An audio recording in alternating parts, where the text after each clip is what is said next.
Barcelona baru saja memboyong pemain barunya, yaitu Miralem Pjanic. Gelandang yang musim ini berseragam Juventus itu dinilai mampu meningkatkan performa skuad asuhan Quique Setién di musim depan. Apalagi Barcelona belum punya ahli tendangan bebas lain selain Lionel Messi. Banyak yang bilang Pjanic tidak layak ditukar dengan Arthur Melo yang masih berusia 23 tahun. Usia Pjanic memang sudah 30 tahun, tapi dia punya sesuatu yang membuatnya dibutuhkan oleh raksasa Katalan.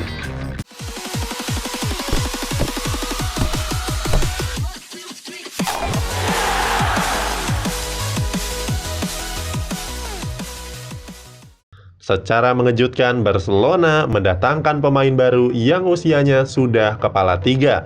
Lebih mengejutkan lagi, pemain ini ditukar dengan gelandang muda potensial dalam diri Arthur Melo. Ditambah lagi, Barcelona membayar 50 juta euro kepada Juventus sebagai kompensasinya. Kalau rumor itu benar, maka pemain ini tercatat sebagai pembelian termahal nomor 8 sepanjang sejarah klub. Dialah Miralem Pjanic. Keputusan Barcelona untuk mendatangkan pemain berusia 30 tahun itu memang mengundang pertanyaan bagi para penggemar. Keputusan itu tidak terlalu populer bagi tim yang berkandang di Camp Nou. Biasanya mereka selalu mendatangkan pemain muda atau paling tidak berusia di bawah 30 tahun. Sebab gaya permainan Barcelona membutuhkan fisik prima untuk menyokong gaya bermain tiki-takanya. Tapi sepertinya Quique Setién punya pendapat lain. Kehadiran Pjanic di lini tengah justru menjadi pendongkrak performa tim. Pemain asal Bosnia itu memang tampil begitu solid bersama Juventus. Maklum, bersama si Nyonya tua, Pjanic telah menorehkan 22 gol dan 36 assist dari 172 pertandingan yang dia jalani. Huskor pun mencatat rating sebesar 7,07 untuknya. Dilansir dari situs penyedia statistik pemain itu, Pjanic adalah spesialis operan. Dia mencatat umpan sukses sebesar 89,9%. Dengan presentase setinggi itu, namanya juga sering disandingkan dengan Andrea Pirlo. Pjanic juga pemain multiposisi. Dia sering ditempatkan sebagai gelandang sentral atau sebagai deep lying playmaker di depan lini pertahanan. Sebagai playmaker, Pjanic juga punya insting kuat dalam menciptakan serangan. Pandai mendistribusikan bola untuk akhirnya dikonversi menjadi sebuah gol. Pemain yang satu ini memang tidak tertebak. Dia memang sering memberi umpan, tapi tidak jarang langsung menembak dari luar kotak penalti. Penempatan posisinya cukup mengejutkan, seringkali tidak terdeteksi oleh tim lawan. Catatan konsisten itulah yang sangat dibutuhkan Barcelona saat ini. Sepeninggal duet Xavi dan Iniesta, El Barca memang tidak sekuat dulu lagi.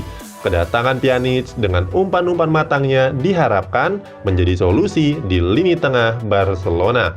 Miralem Pjanic direncanakan menjadi jembatan dari lini belakang ke lini depan. Dia sudah punya syarat yang dibutuhkan untuk masuk sebagai gelandang berlabel bintang.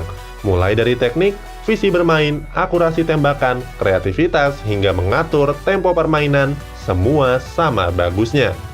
Tapi kalau harus memilih satu, kami sangat menyukai caranya dalam mengeksekusi bola mati. Dengan tendangan menukiknya, Pjanic seringkali menyulitkan siapapun kipernya. Akurasi tendangan kaki kanannya luar biasa. Sepanjang karirnya, Pjanic telah mencetak 21 gol lewat tendangan bebas dan 9 gol lewat titik putih. 11 diantaranya bahkan menjadi gol penentu kemenangan. Namun di musim ini dia belum mencetak gol lewat free kick dan penalti. Bukan karena tidak jago lagi, tapi karena tugas itu dialihkan ke Cristiano Ronaldo. Umpan matinya memang sudah mengerikan dari dulu. Kemampuan khusus ini ia peroleh sejak berseragam Olympique Lyon di tahun 2008. Kala itu, dia berguru langsung dengan master free kick Juninho Pernambucano. Mantan gelandang asal Brazil itu diakui punya tendangan bebas yang sangat gacor. Mereka berdua memang pernah satu tim di musim 2008-2009 sebelum Algojo tendangan bebas itu pindah ke Qatar dan membela Algarava semusim berikutnya. Kesempatan langka itu dimanfaatkan Pjanic semaksimal mungkin. Dia mempelajari teknik knuckleball yang selama ini menjadi senjata mematikan dari Juninho. Teknik itu membuat bola tidak berputar pada porosnya. Kalau berhasil mempraktikkan dengan sempurna, knuckleball membuat bola seperti bergoyang di udara dan tidak tertebak kemana arahnya. Hal inilah yang sangat menakutkan bahkan untuk kiper kelas dunia. Kepada media L'Equipe, Juninho mengatakan kalau Pjanic adalah pemain yang sangat mengagumkan. Dia adalah salah satu penendang bebas terbaik di dunia saat ini. Pjanic sangat efisien dan konsisten memberi sepakan terukur. Kemudian Juninho juga mengatakan Pjanic punya banyak variasi dalam menendang, mampu menembak dengan berbagai cara tergantung dari jarak dan sudutnya. Juninho juga menyesalkan pertemuan dengan Pjanic yang hanya sebentar. Dia selalu menghabiskan waktunya bersama Pjanic usai latihan bersama tim untuk membagikan ilmu tendangan bebasnya. Di usia 30, jam terbang Pjanic memang sudah begitu banyak. Dia sudah malang melintang di klub-klub besar Eropa. Namanya pertama kali dikenal di FC Mainz, kemudian berseragam Olympique Lyon, AS Roma, dan Juventus. Kalau dihitung, dia telah bermain sebanyak 516 kali hingga akhir Juni 2020 ini. Khusus saat berseragam si Nyonya tua, Pjanic selalu sukses meraih Scudetto Serie A Italia.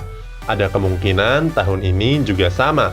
Juventus kembali meraih Scudetto di musim ini. Tenaganya untuk si Nyonya tua memang begitu spesial, terlebih konsistensinya yang sudah terbukti. Sepertinya Quique Setien sudah memikirkan hal ini. Daripada membeli pemain muda yang belum tentu bermain bagus secara konsisten, lebih baik mendatangkan pemain berpengalaman yang terbukti sudah bagus. Setuju? Sampaikan pendapat di kolom komentar.